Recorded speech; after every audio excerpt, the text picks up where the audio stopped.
మే నెల 30వ తేదీ ఎడారిలో సెలయేర్లు. భూలోకములో నుండి కొనబడిన ఆ 144,000 మంది తప్ప మరి ఎవ్వరును ఆ కీర్తన నేర్చుకొనజాలరు. ప్రకటన గ్రంథము 14వ అధ్యాయము 3వ వచనము. బాధల లోయలలో ఉన్నవాళ్ళకి మాత్రమే కొన్ని పాటలు నేర్చుకోవడానికి వీలవుతుంది. ఎంత గాన ప్రావీణ్యం ఉన్నా ఇలాంటి పాట నేర్చుకోవడానికి రాదు. స్వరంలో ఎంత శ్రావ్యత ఉన్నా ఇతరులు దీన్ని సరిగ్గా పాడలేరు. దీని సంగీతం హృదయంలో నుండే వస్తుంది. ఇది వ్యక్తిగతమైన అనుభవాల్లో పుట్టి కంఠస్థం అయిన పాట. గతించిన కాలపు అంధకార భారాన్ని తలపుకు తెచ్చే పాట ఇది.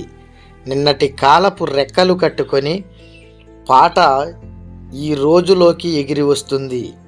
పరిశుద్ధుడైన యోహాను వ్రాస్తున్నాడు, పరలోకంలో కూడా ఒక పాట ఉంటుందట. విమోచింపబడిన మానవులే ఆ పాట పాడగలరంట. ఇది నిస్సందేహంగా విజయగీతమే. మనల్ని విముక్తుల్ని చేసిన యేసుక్రీస్తు విజయాన్ని గురించిన పాట. అయితే ఆ విజయోత్సవం అందరికీ కలగాలంటే కలుగదు. ఒకప్పుడు గొలుసులతో బంధింపబడి ఇప్పుడు స్వేచ్ఛగా ఉన్నవారిదే విజయోల్లాసం.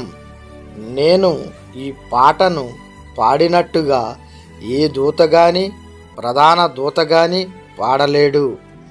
నేను పరదేశిగా ఉన్నట్టు ఆ దేవదూతలు ఎప్పుడూ ఉండలేదు. సిలువలో విమోచింపబడ్డ వారు తప్ప మరెవ్వరూ ఈ పాటను నేర్చుకోలేరు. నా ఆత్మ తండ్రి దగ్గర నుండి ఈ సంగీతం పాఠం నేర్చుకుంటున్నది. కంటికి కనిపించని సంగీత బృందంతో కలిసి శిక్షణ పొందుతున్నది. ఈ సంగీత సమ్మేళనంలో కొన్ని భాగాలను నా ఆత్మ తప్ప మరెవ్వరూ పలకలేరు. దేవదూతలకి ఈ శృతి కుదరదు. ఈ తాళాలను నా ఆత్మ మాత్రమే వేయగలదు, ఆలపించగలదు. దేవదూతలు ఆలపించలేని ఆ భాగాలను ఆలపించడం కోసం తండ్రి నిన్ను సిద్ధపరుస్తున్నాడు. నిన్ను పరీక్షించడానికి దేవుడు నీ పైకి బాధల్ని పంపిస్తున్నాడని చెప్తుంటాడు. కాదు, నీకు నేర్పించడానికే ఆయన ఆ బాధల్ని నీ పైకి పంపుతుంటాడు.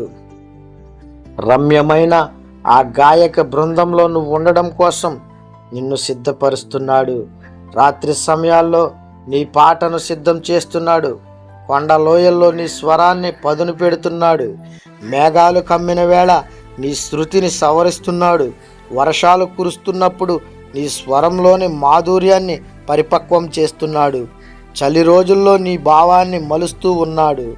ఆశాజనకమైన సమయాల నుంచి భయంలోకి నువ్వు దిగజారే వేళల్లో నీ లయను సరిచూస్తున్నాడు.